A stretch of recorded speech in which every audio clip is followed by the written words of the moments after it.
El día de hoy vamos a hablar acerca de William Shakespeare.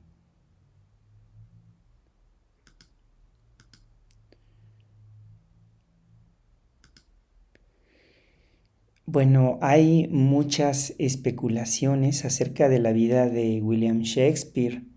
Las historias acerca de su vida cotidiana quedan como meros mitos, aunque hay algunos versos o comentarios que hacen referencia a Shakespeare, hechos por otros poetas y dramaturgos rivales, a los que tendríamos que tomar con desconfianza por su enemistad profesional con Shakespeare. También hay títulos de propiedad, de compraventa de propiedades tanto en Londres como en Stratford, de donde era originario.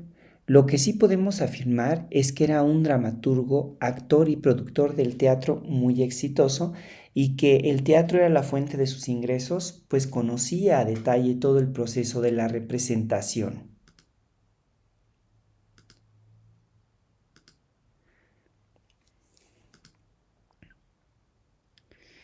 Shakespeare nació en Stratford en 1564. Fue el hijo de un guantero y en 1582 se casó con una mujer de su mismo pueblo llamada Anne Hathaway, de quien tuvo tres hijos: Susana, concebida antes del matrimonio y nacida en 1583, y los gemelos Hamnet y Judith. Hamnet, su único hijo varón, murió a la edad de 11 años.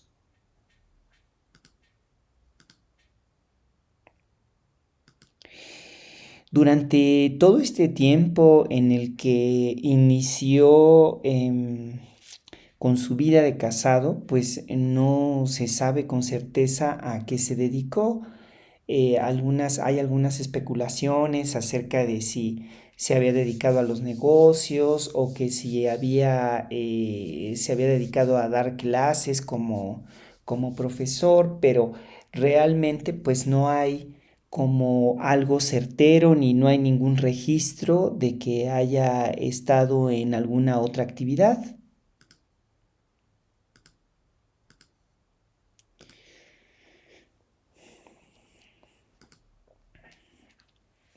Bueno, y entonces llegamos a Londres, que fue la ciudad más grande de Inglaterra en tiempos de Shakespeare.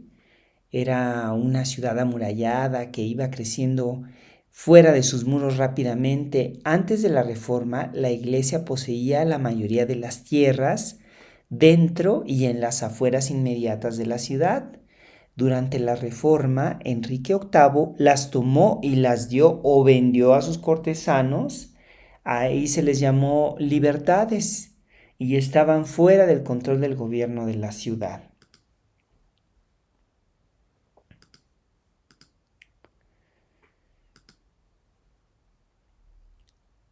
Y Shakespeare vuelve a aparecer mencionado como actor y dramaturgo en 1592 en Londres, que fue el centro del trabajo de toda su vida. En 1594 se volvió socio de los hombres de Lord Chamberlain y estos a su vez se volvieron los hombres del rey, que quería decir que realizaban representaciones para su majestad. Representaron algunas obras en el teatro La Cortina. En 1599 construyeron su propio teatro al sur del río Támesis y Shakespeare se convirtió en un accionista de este, por lo que sus ingresos incluían el pago por cada obra escrita, por su trabajo como actor y las ganancias que generaban las entradas a la función.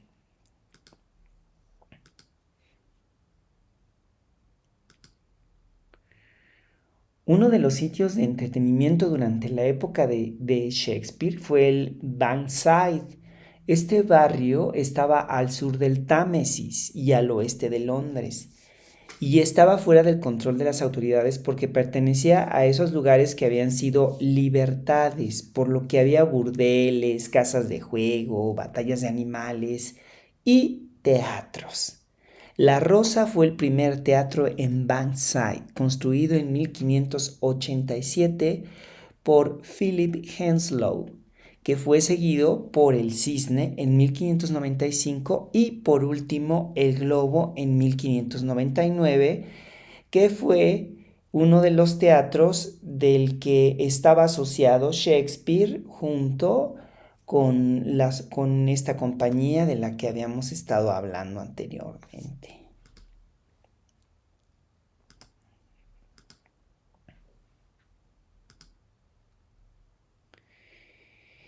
Entonces, el origen del Globe se debe a otro teatro que se llamaba The Theatre, el teatro, que había construido en 1576 James Burbank.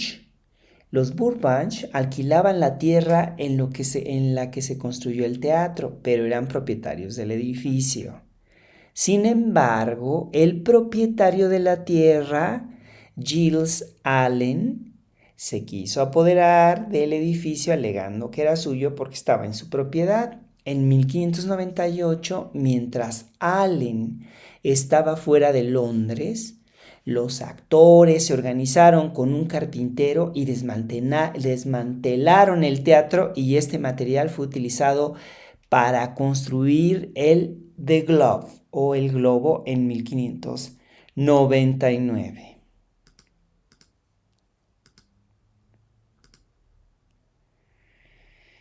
El 29 de junio de 1613, durante la presentación de una obra que celebraba el nacimiento de la reina Elizabeth I, se incendió el techo del teatro del Globe debido a unas balas de salvas de celulosa que se prendieron y cayeron en el techo, iniciando el incendio.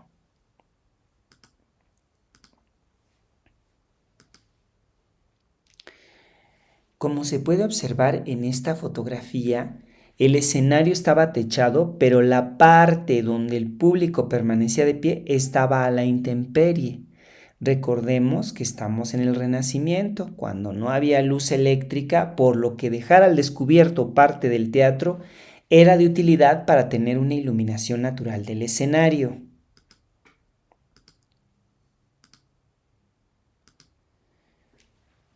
Ahora bien, se puede notar en la fotografía cómo estaban distribuidos los asientos del público, que eran unas bancas que estaban a desnivel entre ellas en cada nivel para permitir la visibilidad del público, aunque algunas veces no fue infalible porque había lugares como los que están en los extremos del escenario en donde la representación podía ser difícil de apreciar, o a veces algunas columnas hacían incómoda la visibilidad de la representación.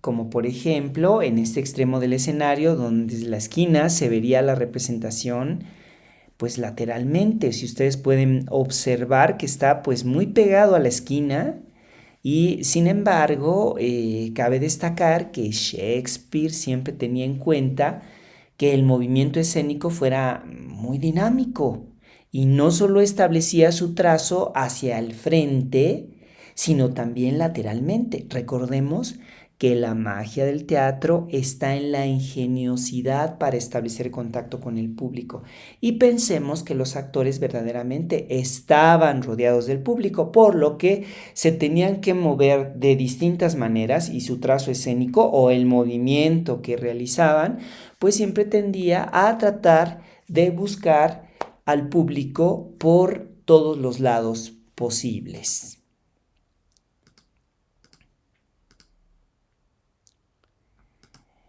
En esta fotografía podemos observar que la idea de este tipo de teatro es hacer que el público estuviera cerca del escenario y de los actores, e incluso que participara activamente con los actores. Entonces aquí podemos ver, bueno, está totalmente lleno.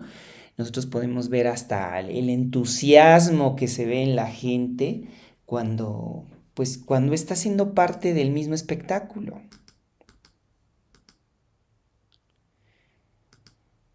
Entonces, observen cómo el escenario se integra con el público. De hecho, no hay distancia entre el público y los actores, porque aquí vemos el escenario, vean cómo están al ras del escenario todo el público.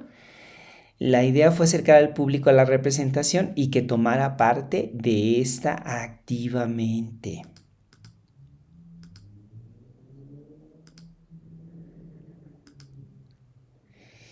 En esta fotografía se puede percibir cómo el público se va distribuyendo en todo el teatro de una manera jubilosa. Imagínense que era todo un espectáculo en esa época en la que el entretenimiento se disfrutaba en vivo, en la que los vestuarios e incluso los efectos especiales se hacían con pólvora y pirotecnia. Los sonidos estruendosos, las risas, las interrupciones, ir al teatro era todo un evento social, tanto de pobres como ricos. Y entonces he aquí que nosotros, cuando acudimos a este teatro, pues sí se siente realmente la vibra de toda la gente que está ahí de pie y que está sentada y que está rodeando y que está en distintos niveles y que estamos todos viendo la representación.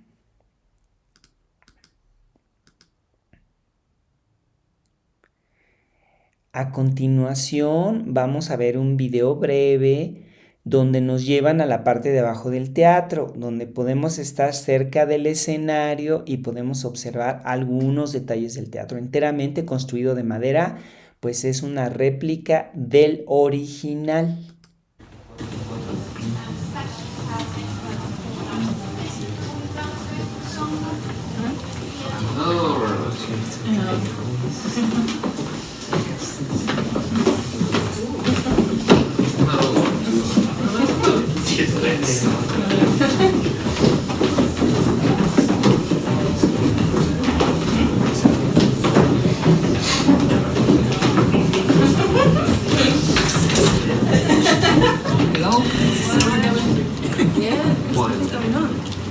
There's nothing going on.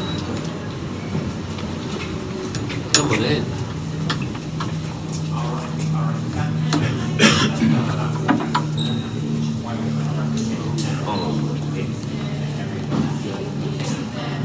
Bueno, como ustedes pueden observar, miren cómo se ve el teatro, cómo lo podemos ver en este video. Aquí obviamente pues no había mucha gente, pero pues vean los decorados. Aquí estaban haciendo algunas mejoras, algunas composturas. Y pues es un video breve, pero pues sí nos da una panorámica de cómo está distribuido el teatro.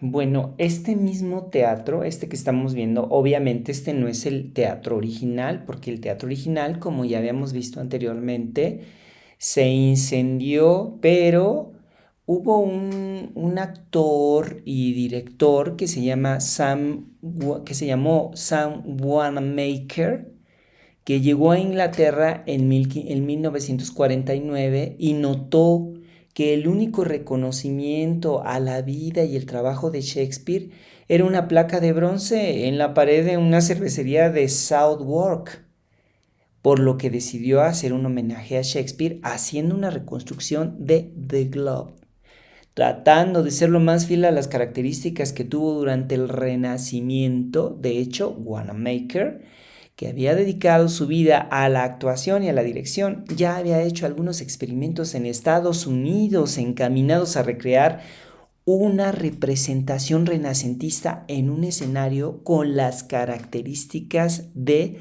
The Globe. Y fue todo un éxito.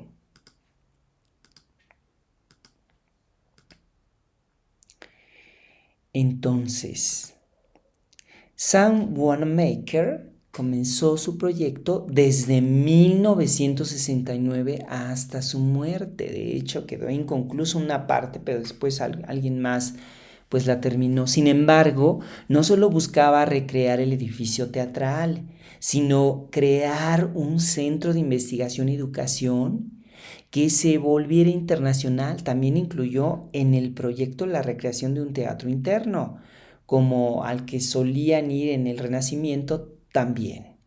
Se realizó una investigación exhaustiva para tener las medidas exactas y las referencias a la decoración y la estructura externa del teatro, así como los materiales utilizados para su construcción.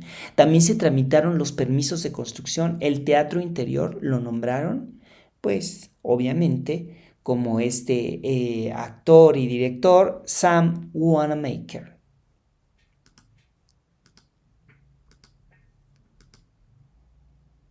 Y pues aquí tenemos el teatro interno que él construyó. Entonces las investigaciones llevaron a unos dibujos de Inigo Jones en 1616, que después se descubrió que pues que no le pertenecían, que eran de John Webb, uno de sus estudiantes.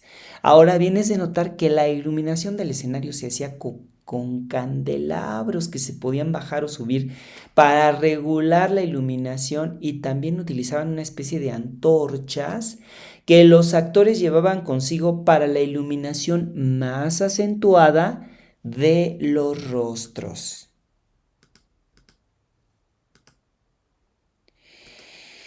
Entonces podemos observar que la disposición de los asientos de los espectadores es parecida a la de The Globe, simplemente más pequeña. Y en algunos lugares podemos notar que son como escalones que los actores no dudan o no dudaban en utilizar para estar cerca del público. Bueno, aquí podemos ver cómo se anuncian las obras en el exterior de The Globe, que aquí me adelanté un poco, pero bueno, era como se veían los letreros. Y pues aquí, pues estamos en la parte externa.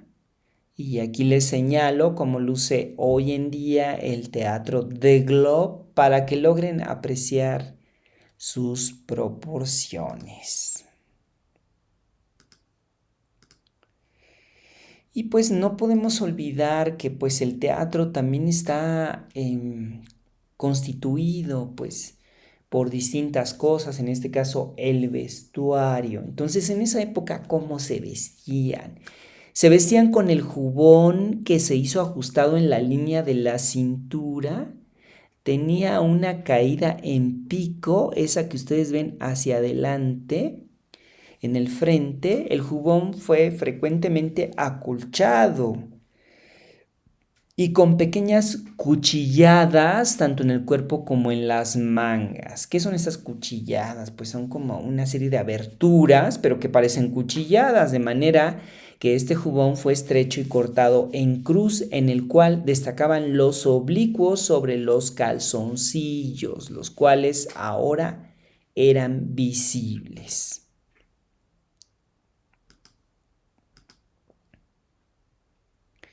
Entonces, las mangas perdieron el acolchonamiento del periodo precedente y los calzones fueron hechos de forma de pierna de cordero, frecuentemente acolchada y con algunas cortadas a los lados para que mostraran la camisa, aunque las cortadas eran adornadas en 2 o 3 lugares por joyas.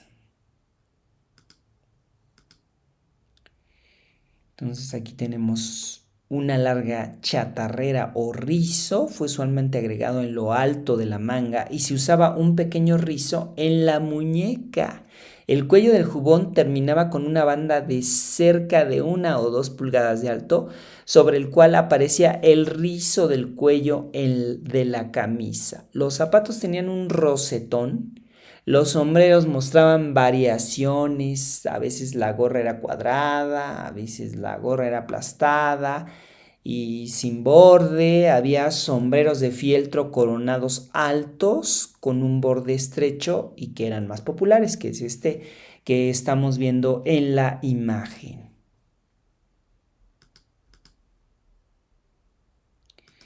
Pero bueno, vamos a hablar un poco más del vestuario que llevaban las mujeres. Entonces el vestido tenía una abertura sobre las enaguas en el frente, pero la línea de la cintura caía en un punto en el frente, dándole un efecto de cintura larga.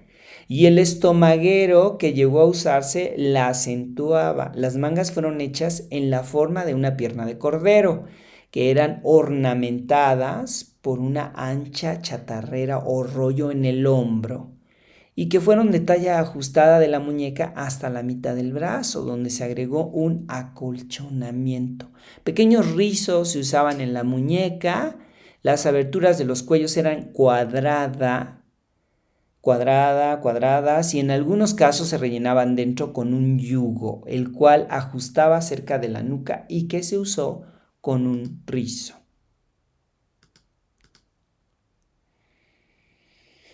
Otro elemento indispensable fue la crinolina, que se usaba debajo de las enaguas y que eran usadas para extender los vestidos a la forma deseada.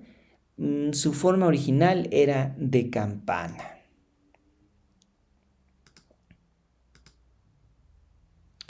Y pues bueno, pues no hay que olvidar que en la representación del teatro tiene distintos aspectos que tienen que tener un cuidado especial, como las pelucas y los vestuarios.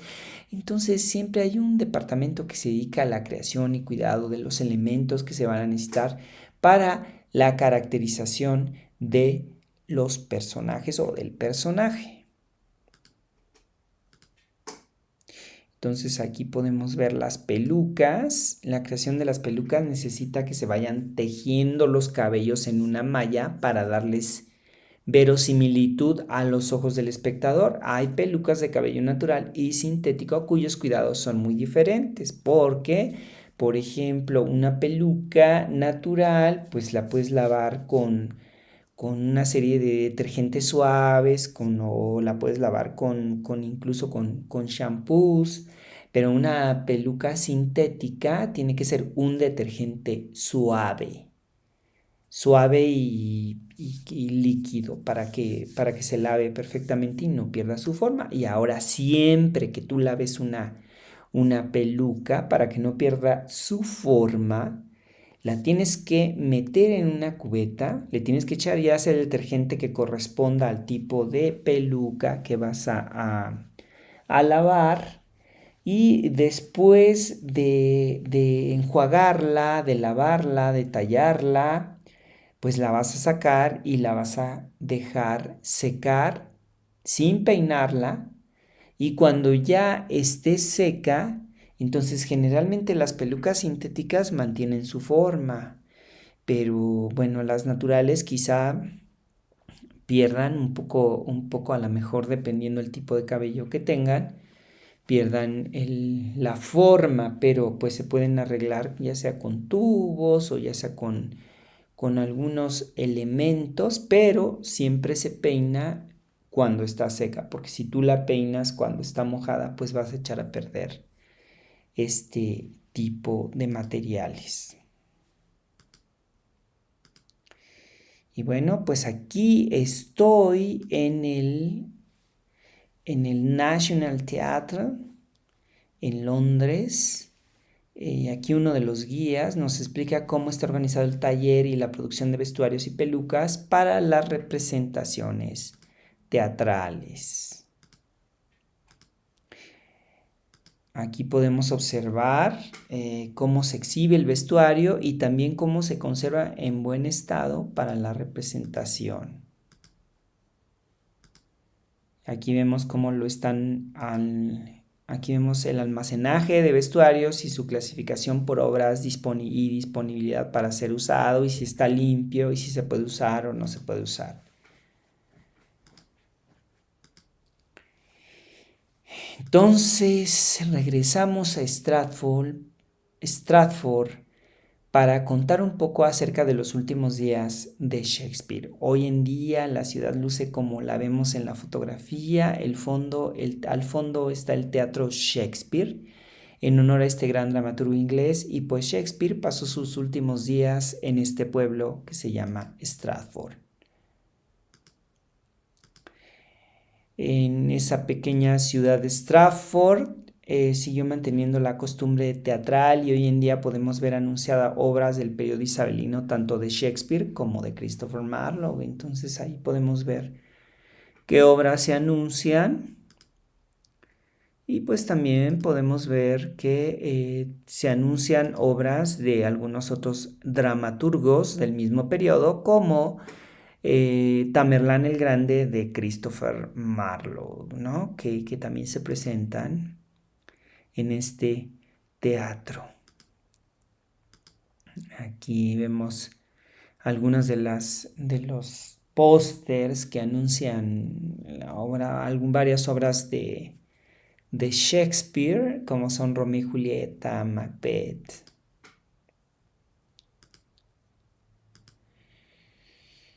Y pues de los últimos días de Shakespeare solo sabemos por los documentos que muestran alguna actividad, que adquirió varias propiedades en Stratford y en Londres y que decidió pasar sus últimos días en su ciudad natal, Stratford.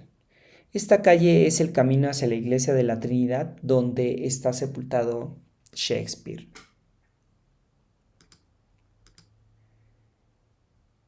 Entonces, lo primero que vislumbramos es un cementerio que rodea la iglesia, que es muy común en las iglesias inglesas, que esté la iglesia y que alrededor pues haya un panteón.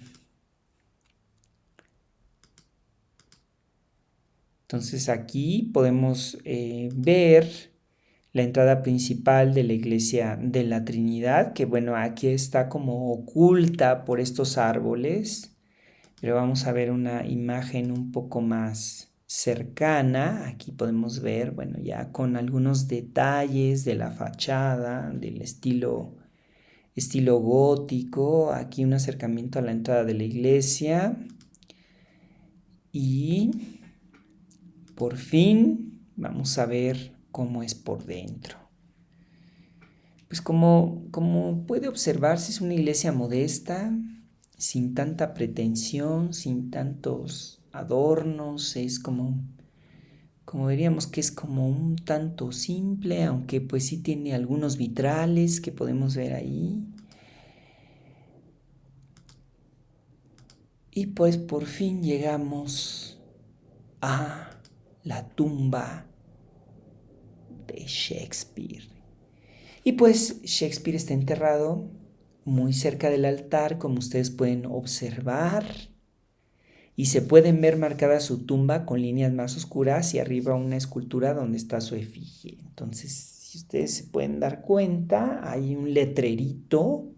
Pues hay varios letreros en el frente, pero hay uno más destacado que está sobre el piso, muy cerca de esa puerta negra, y ya está muy marcada. Esa es la tumba, la segunda de izquierda a derecha.